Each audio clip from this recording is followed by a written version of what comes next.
Suppose there is a convex lens. It has focal length F and it is cut along the axis. Cut along axis. It is cut along axis.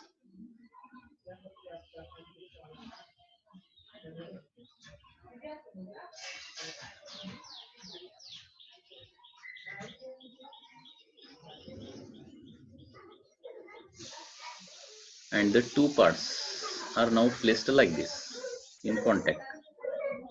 जे दोन part तयार होणार आहेत half parts ते असे ठेवले तर resultant focal length किती होईल आता new F focal length okay किंवा suppose two parts are placed like this resultant focal length किती होणार F dash is equal to तर इथं लक्षात घ्या इथं दोन लेन्स एका समोर एक आल्यानंतर लेन्सची पॉवर काय होणार आहे वाढणार ना पॉवर वाढणार म्हणजे फोकल लेंथ कमी होणार so here become f/2 power वाढणं म्हणजे फोकल लेंथ कमी होणं लक्षात घ्या number of lenses one after another आले तर त्यांच्या पॉवर ऍड होत जातात म्हणजे याची पॉवर p असेल याची पॉवर p असेल तर एकूण पॉवर काय होणार आहे 2p होणार पॉवर 2p होणार म्हणजे फोकल लेंथ f/2 होणार आहे आणि इथं लक्षात घ्या या हे जे आहे ते काय होणार आहे इथं रिझल्टंट फोकल लेंथ किती होणार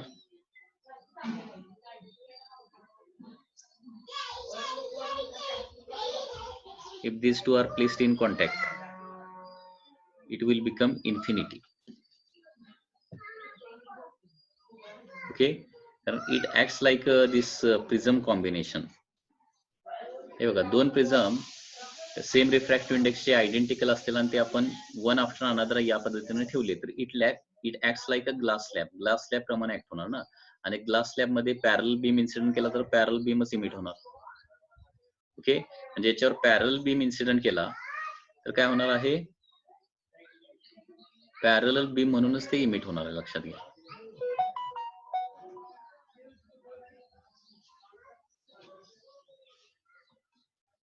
आणि पॅरल बीमचा फोकस काय असणार आहे इन्फिनिटी असणार आहे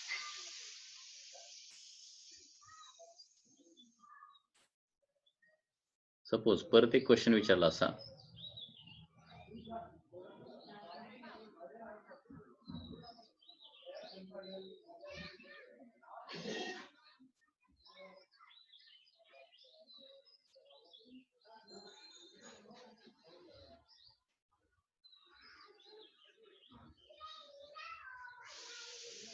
there are two lenses this is the first is plano convex lens and second is the plano concave lens ठीक आहे याचा रिफ्रॅक्टिव्ह इंडेक्स आहे म्यू सी याचा रिफ्रॅक्टिव्ह इंडेक्स आहे म्यू डी तर याच्यामध्ये तीन केसेस आहेत जर mu C greater than mu D झालं तर ही कॉम्बिनेशन कशाप्रमाणे ऍक्ट होणार जर mu C less than mu D झालं तर हे कॉम्बिनेशन कशाप्रमाणे ऍक्ट होणार आणि जर mu C equal to mu D झालं तर हे कॉम्बिनेशन कशाप्रमाणे ऍक्ट होणार ते आपल्याला स्टडी करायचं आहे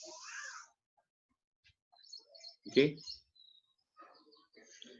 हे बघा mu C greater than mu D झालं तर लक्षात घ्या ही कॉन्व्हेक्स लेन्सची पॉवर वाढणार okay so power of lens C is greater than power of lens D आणि सी काय आहे कॉन्व्हेक्स लेन्स आहे so resultant combination will act like a convex lens प्रमाणे आता याच्यामध्ये mu D greater than mu C असेल okay तर concave लेन्सची पॉवर काय असणार जास्त आणि कॉन्व्हेक्स लेन्सची पॉवर काय असणार आहे कमी and therefore resultant combination will act like a concave lens आणि mu C is equal to mu D झालं तर it will act like a glass slab okay कारण एक स्लॅबच तयार होणार ना ती युनिफॉर्म मटेरियलची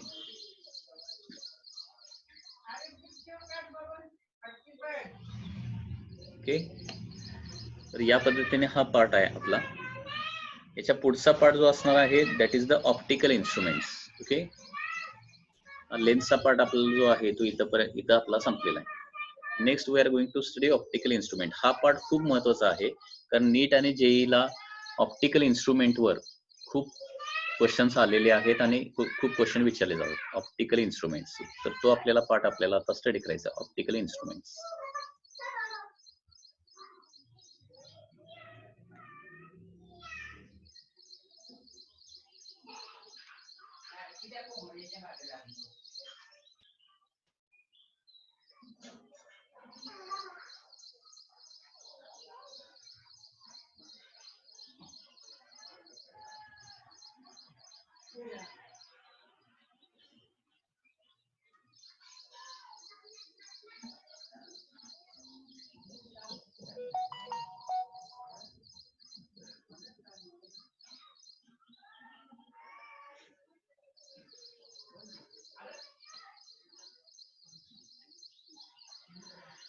आता ऑप्टिकल इन्स्ट्रुमेंट मध्ये फर्स्ट ऑफ ऑल आपल्याला हे स्टडी करावं लागेल की अपॅरंट साईज ऑफ ऑब्जेक्ट आणि रिअल साईज ऑफ ऑब्जेक्ट याच्यामध्ये डिफरन्स काय. तर अपॅरंट साईज ऑफ ऑब्जेक्ट म्हणजे काय आपण बघूया अगोदर. Apparent size, apparent size of object.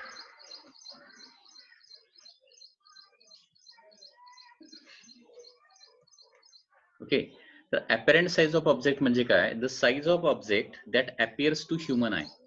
Okay, that is called as apparent size. म्हणजे रियालिटीमध्ये ऑब्जेक्ट खूप मोठा असू शकतो, परंतु तो आपल्याला तो छोटा दिसू शकतो. म्हणजे फॉर एक्झाम्पल दोन ऑब्जेक्ट असेल, रियालिटीमध्ये एक ऑब्जेक्ट खूप मोठा आहे आणि दुसरा ऑब्जेक्ट त्या मानाने खूप छोटा आहे, परंतु आपल्या आयला मात्र छोटा ऑब्जेक्ट त्याच्या एवढाच दिसू शकतो किंवा छोटा ऑब्जेक्ट मोठ्या ऑब्जेक्ट पेक्षा मोठा दिसू शकतो. काय सांगतोय लक्षात येते का बघा. हे कशावर डिपेंड असतं. अपॅरंट साईज किती आहे त्याच्यावर डिपेंड असतं. ओके, सो आपल्या ह्युमन आयला जर अपॅरंट साईज जास्त वाटत असेल तर तो ऑब्जेक्ट मोठा दिसणार आहे, आणि अपॅरंट साईज कमी वाटत असेल तर तो ऑब्जेक्ट छोटा दिसणार आहे. म्हणजे रियालिटीमध्ये तो मोठा असू दे नाहीतर छोटा असू दे. ठीक आहे. म्हणजे for example suppose there are two objects. This is object A and this is object B. आता ह्या त्यांच्या रिअल साईजेस आहेत. लक्षात दे, ए आणि बी च्या काय आहेत, या रिअल साईजेस आहेत. ठीक आहे. रियालिटीमध्ये काय आहे, ऑब्जेक्ट ए जो आहे तो मोठा आहे आणि ऑब्जेक्ट बी जो आहे तो काय आहे, छोटा आहे. परंतु डोळ्याला ते ए ऑब्जेक्ट मोठा आहे असेलच असं दिसणार नाही, किंवा बी जो ऑब्जेक्ट आहे छोटा असेलच असं दिसणार नाही. ओके, डोळ्याला ए आणि बी दोन्ही सेम साईजचे दिसू शकतात, किंवा ए मोठा दिसू शकतो, बी छोटा दिसू शकतो, किंवा ए छोटा दिसू शकतो आणि बी हा मोठा देखील दिसू शकतो. ओके, हे कशावर डिपेंड असतं ते आपल्याला बघायचं आहे. ठीक आहे. तर अपॅरंट साईज ऑफ ऑब्जेक्ट म्हणजे काय. The size of object that appears to human eye that is called as apparent size of object. सुरुवातीला त्याची डेफिनेशन लिहितो आपण, त्याचा पुढचा पाठ बघूया त्याच्यानंतर. Okay, the size of object, size of object that appears to human eye is called as apparent size of the object. ठीक आहे. आता ही अपॅरंट साईज कशावर डिपेंड असते. इट डिपेंड्स अपॉन दी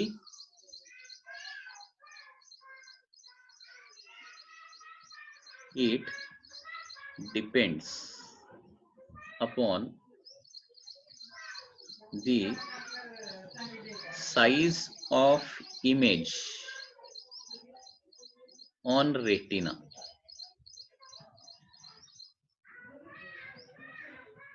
रेटिनावर किती साईजची इमेज तयार होते त्याच्यावर apparent size of object dependent असते. म्हणजे बघा, इथे एक मी डायग्राम काढतो.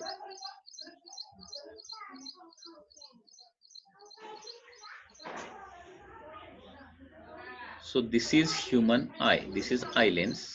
Okay, this is human eye.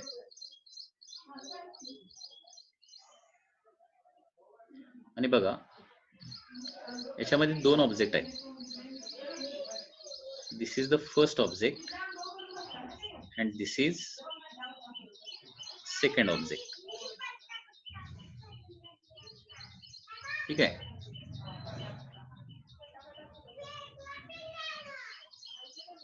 So this is object for example A and this is object B. आता रियालिटी मध्ये दिसत असेल तुम्हाला, रिअल साईज मध्ये बघितलं तर एक आहे बघा, तुम्हाला दिसतंय स्मॉलर इन हाईट आहे. हाईट त्याची थोडीशी कमी आहे दिसतंय, आणि बी ची काय आहे, हाईट थोडीशी मोर हाईट आहे.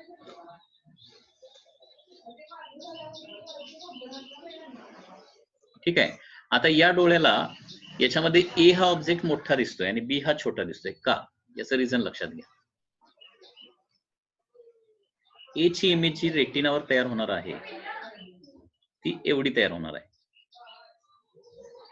ओके, रेटिनावर तयार झालेली जी इमेज असणार आहे ए ची, दिस इज द इमेज ऑफ ए. ठीक आहे. आणि बी ची इमेज जी आहे ती एवढी तयार होणार आहे.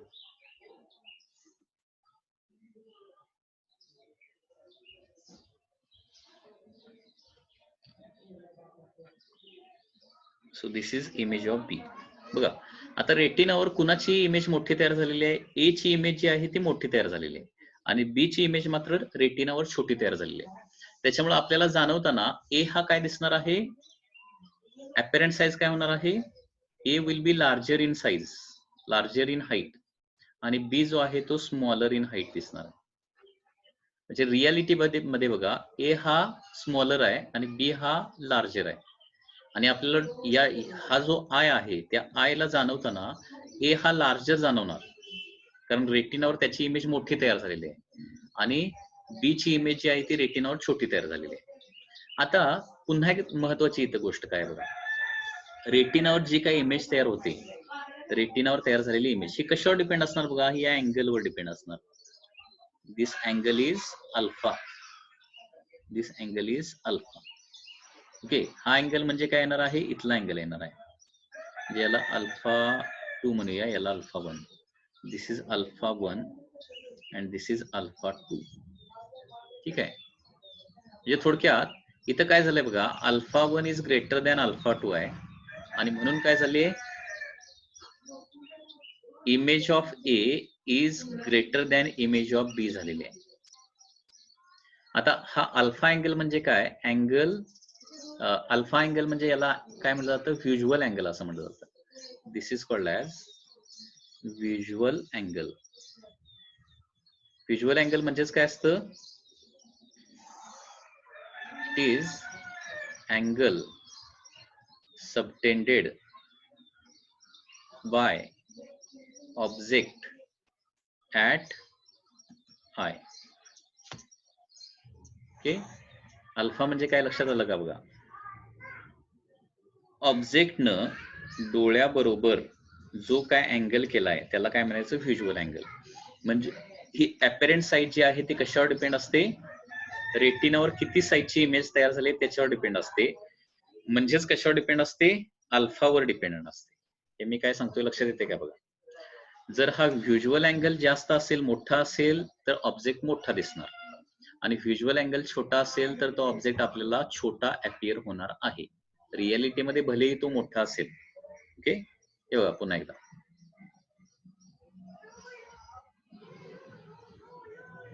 दिस is human eye, this is eye lens, this is eye lens, this is retina.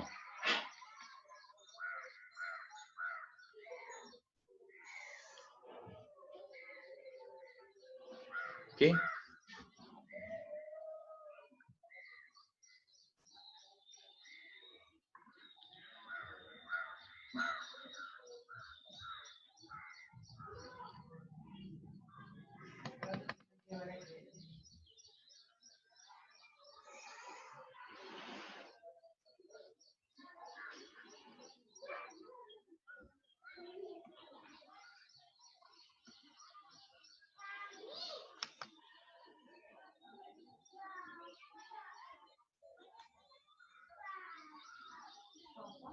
याचं मला जरा आन्सर सांगा तुम्ही आता.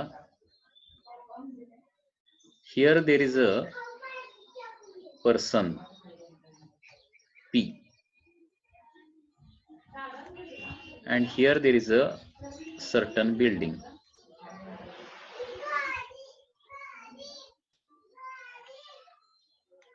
ठीक आहे, मला सांगा, this is the person P, this is a certain building.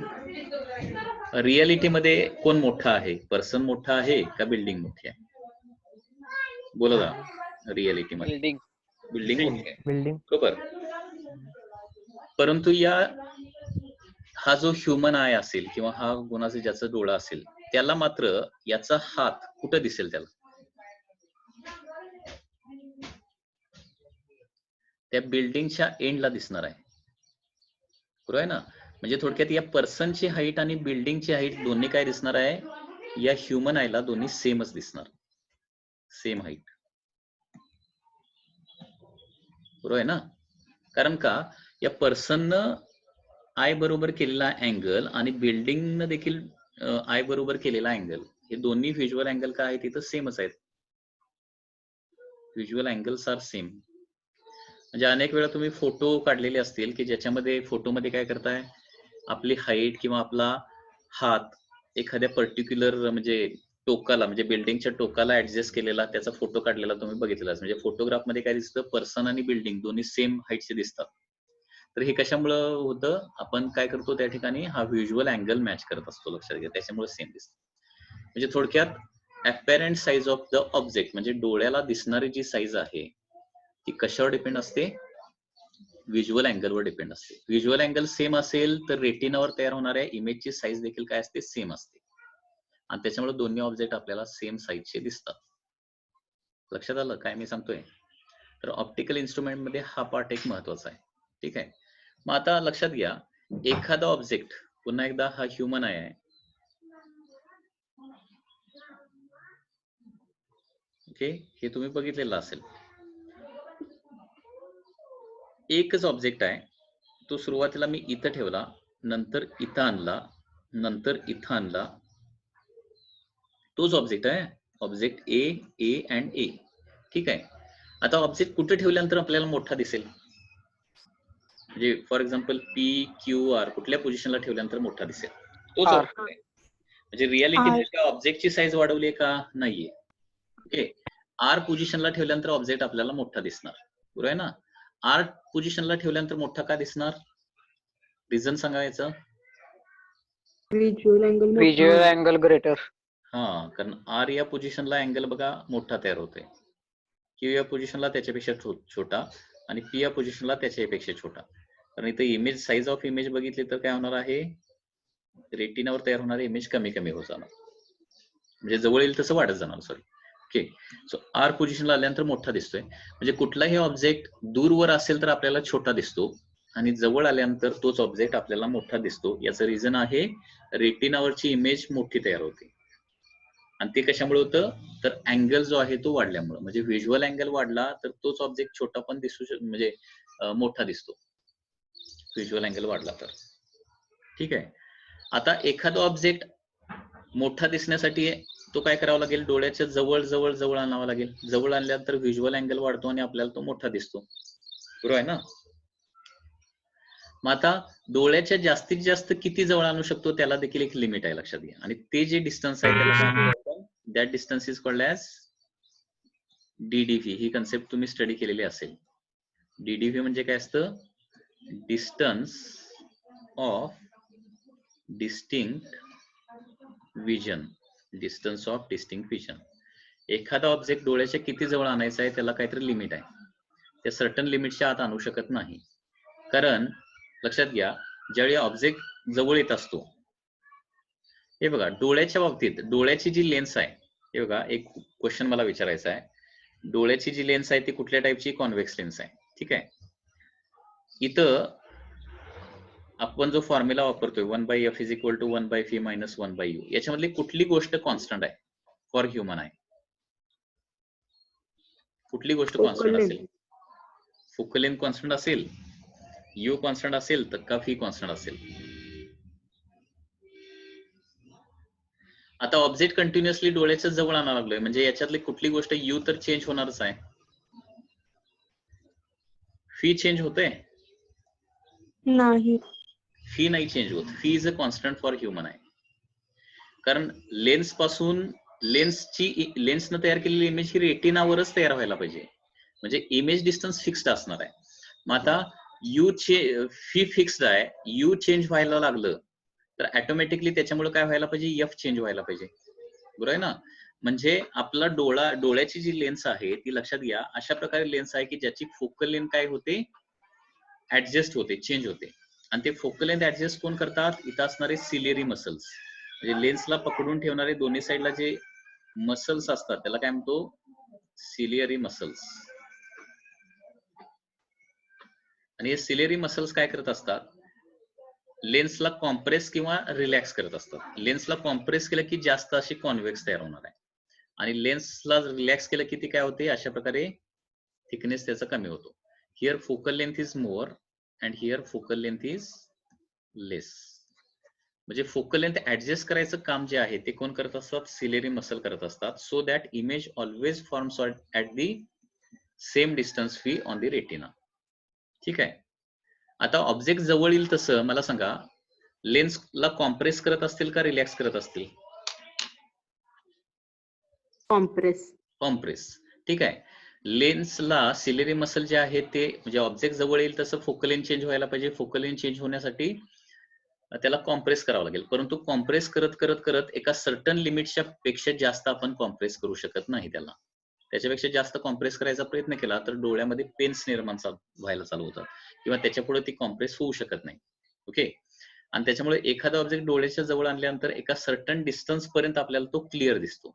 त्याच्या आत आणल्यानंतर आपल्याला फोकल लेंथ ऍडजस्ट न झाल्यामुळे तो ऑब्जेक्ट क्लिअर दिसू शकत नाही. डोळ्यामध्ये पेन्स तयार व्हायला चालू होतात आणि ते जे डिस्टन्स आहे त्याला काय म्हणायचं? डिस्टन्स ऑफ डिस्टिंक्ट व्हिजन असं म्हणायचं, DDV. Okay. So DDV is nothing but minimum distance of the object from the eye. काय सांगतोय लक्षात घ्या. डीडीव्ही म्हणजे काय असतं? Minimum distance of object from the eye. Okay. Where object can be seen clearly without any strains on the eye. Okay. That is distance of distinct vision. हे किती असतं सांगा? Distance of distinct vision 25 centimetre.